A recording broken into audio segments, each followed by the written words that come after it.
বন্ধুরা, কি হয়েছিল যখন মহাদেবের উপর পড়ে শনিদেবের বক্রদৃষ্টি?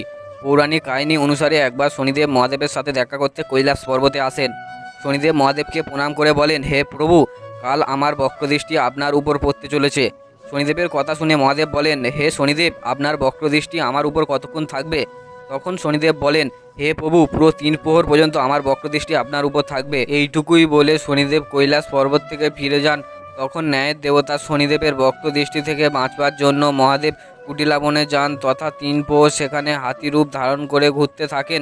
এরপর মহাদেব যখন নিজের পূর্ব রূপে ধারণ করে কৈলাস পর্বতে যান, তখন উনি দেখেন যে শনিদেব ওনার জন্য অপেক্ষা করছেন। শনিদেবকে দেখে মহাদেব বলেন, দেখেছেন শনিদেব, আপনার বক্রদৃষ্টির প্রভাবে আমার কিছুই হয়নি। তখন শনিদেব বলেন, হে প্রভু, আমার বক্রদৃষ্টি থেকে কেউ বাঁচতে পারে না। আমার বক্রদৃষ্টির কারণে আপনার হাতি রূপ ধারণ করতে হয়েছে। বন্ধুরা, কমেন্ট বক্সে জয় শনিদেব অবশ্যই লিখবেন।